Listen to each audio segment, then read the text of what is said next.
So here's the puzzle we're going to unpack. How did a technology that was literally designed to spread power out, to decentralize everything, somehow become the greatest tool for concentrating power that we have ever seen? That's the big question here. Okay, to really get this, let's look at these two moments in time. On one hand, 1969. The very first message ever sent over the ARPANET, it crashes after just 2 letters, LO. That was the fragile beginning of a dream. Flash forward to today, and we're literally firing up old nuclear power plants just to feed the massive energy appetite of AI data centers. The story we're telling is everything that happened in between that simple hello and this planetary-scale demand for power. You know, for a little while there, maybe 15 years tops, something absolutely remarkable happened. For maybe the first time in the history of a major technology, the internet was actually pushing power outwards, away from the center, out to the edges. It was a genuine anomaly, a total break from the historical norm. And this wasn't some happy accident. It was baked right into the architecture. The core idea was something called the end-to-end principle. And it's pretty simple. The network itself should be kept simple, almost, well, stupid. All the intelligence, all the creative power, all the control, that was meant for us, the people at the ends of the network. But here's the thing.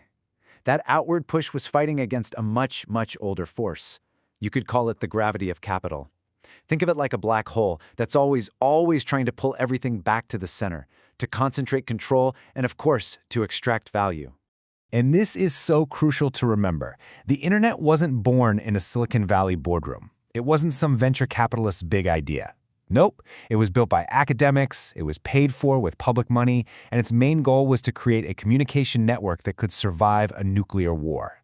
That need for resilience, for decentralization, was in its DNA from day one. And this technical design had a powerful philosophy fueling it, the hacker ethic. The core belief was that information must be free. And you had pioneers like Richard Stallman who didn't just talk about it. He created a legal weapon called copyleft to make sure that free software could never be locked down by anyone. And all of this really hits its peak in 1996. This is the moment John Perry Barlow writes his famous Declaration of the Independence of Cyberspace. He basically tells the governments of the world, you have no power here. This is a new place, and you need to leave us alone. It was this incredibly bold, optimistic, and beautifully defiant moment. But yeah, that independence didn't last long. It was incredible while it did, but that gravitational pull we talked about, it was starting to get stronger. A massive change was just around the corner. So what happened? Well, this is the crucial turning point. We, and I mean all of us, we made a trade. It just turns out that using a shiny pre-built platform is way easier than setting up your own server or building your own website. And in that one simple trade-off, where we chose convenience over independence, the whole dream of the open web started to slip away. And just like that, without most of us even noticing, the very architecture of the internet shifted under our feet. We went from being peers on a wide-open network to being users inside privately owned, walled gardens. Think about the words we use. We stopped publishing our work to the web. We started uploading our content to their databases. And this, of course, created a completely new kind of business. The scholar Shoshana Zuboff gave it a name, surveillance capitalism. And it's not just about showing you better ads. No, the real game was collecting all the little digital breadcrumbs we leave behind, what she calls behavioral surplus, and using that data to build products that could predict what we're going to do next. So you see, the goal of these new platforms wasn't just to serve us stuff we wanted. The goal was to steer us, to actually shape our behavior for their own profit. And a lot of the time, we don't even see the strings being pulled. The mission changed from automation to control. This shift didn't just change our online lives. It literally built a new kind of global empire. But this empire isn't built on land or on oil. It's built on something invisible to most of us, the infrastructure of computation itself. So first they enclosed the software layer with their platforms. The next move? Enclose the hardware. And look where we are today. Just 3 companies, Amazon, Microsoft, and Google, control over 63% of the entire world's cloud infrastructure. You know, it's kind of funny. The old mainframe computer never really went away. We just started calling it the cloud. And if you think that's concentrated, it gets even crazier. Right now, a single company, NVIDIA, has a stranglehold on something like 90% of the market for the high-end chips you need to train advanced AI. We're talking about a near-total monopoly on the very means of producing intelligence. That has never happened before.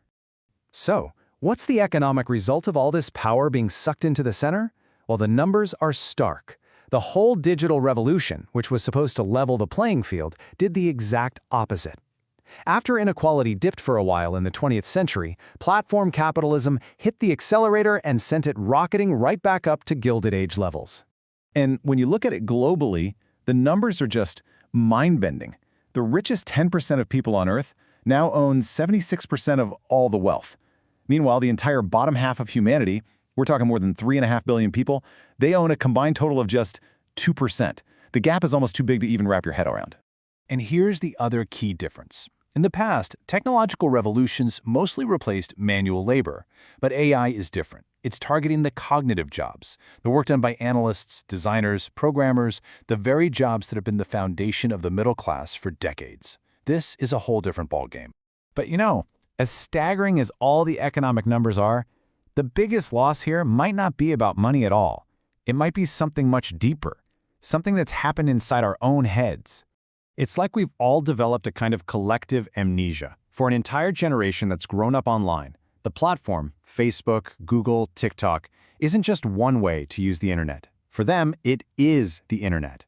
The memory that there was ever another way, a truly open and decentralized way, has almost completely vanished. And this chart does a great job of showing how that happened. You had the founders, who invented the dream. Then came the builders, who actually lived it every day. Then you get the generation that, well, enclosed it all, often with the best of intentions. And after them come the heirs, who were just born inside these walled gardens. For them, the platform is the world. And that brings us to today, where AI itself is producing the world for us, and the very idea of an alternative is becoming unthinkable. Which really leaves us with a pretty heavy question, doesn't it?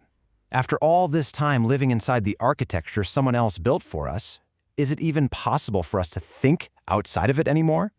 Look, that 15-year flicker, that brief illusion of an open web, it proved one crucial thing. Another way is technically possible. We know it can be built.